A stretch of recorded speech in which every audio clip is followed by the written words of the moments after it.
La politique du genre s'institutionnalise au MINET-FP à travers la mise sur pied de la direction de l'équité du genre.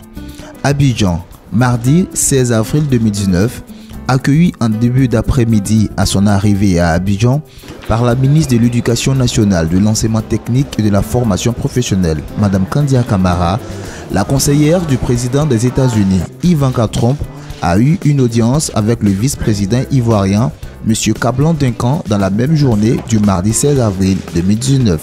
Cette rencontre avec la conseillère du président américain s'est déroulée en présence des ministres Kandia Camara, Marcel Amontano, Mariato Kone, Lira Mata et du secrétaire général de la présidence, M.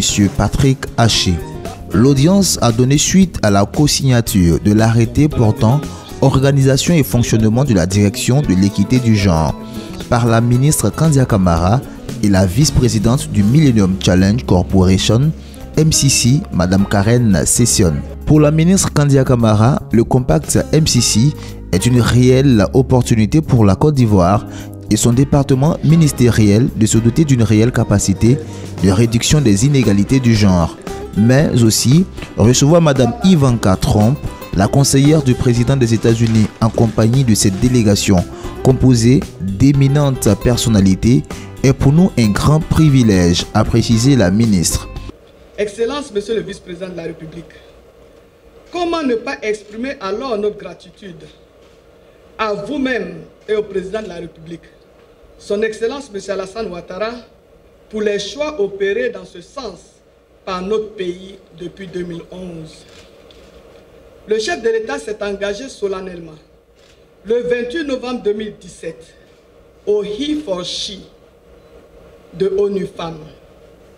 Il nous montre ainsi la voie, celle de l'engagement concret avec la communauté internationale. Le compact MCC est une opportunité pour mettre en œuvre la vision du président de la République en matière du genre. Je voudrais réitérer l'expression de notre gratitude et de notre fierté à Madame la conseillère du président des États-Unis d'Amérique, Madame Ivanka Trump. L'apport du compact va véritablement changer la donne, comme aime à le dire notre vice-président de la République.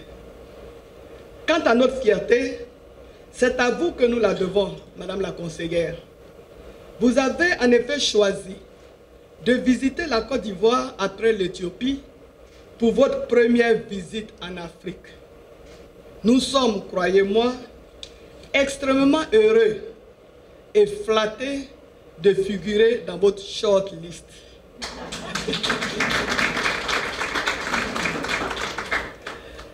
Mais nous voudrons vous rassurer en vous disant que nous allons tout mettre en œuvre pour mériter de la confiance du gouvernement des États-Unis d'Amérique et votre engagement personnel.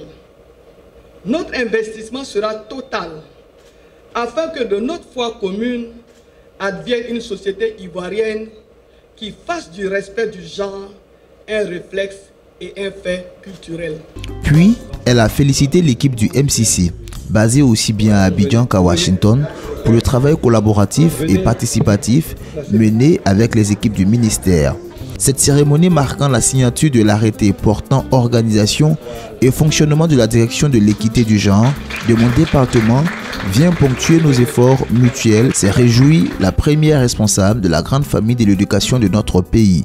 Nous sommes heureux et fiers de concrétiser aujourd'hui un pan stratégique important de notre coopération et je félicite chaleureusement les équipes du MCC basées à Abidjan et à Washington pour le travail collaboratif mené avec nos techniciens. Cette cérémonie marquant l'acte de signature de l'arrêté portant organisation et fonctionnement de la direction de l'égalité et de l'équité du genre de mon département ministériel vient ponctuer nos efforts mutuels. Pour rappel, le compact MCC est un important don de 525 millions de dollars que les États-Unis vont faire à la Côte d'Ivoire dans différents secteurs d'activité, dont l'éducation-formation. Et la dernière née des directions centrales du MINET-FP, la DEG, a pour mission principale d'élaborer et de mettre en œuvre la politique et stratégie du genre du ministère.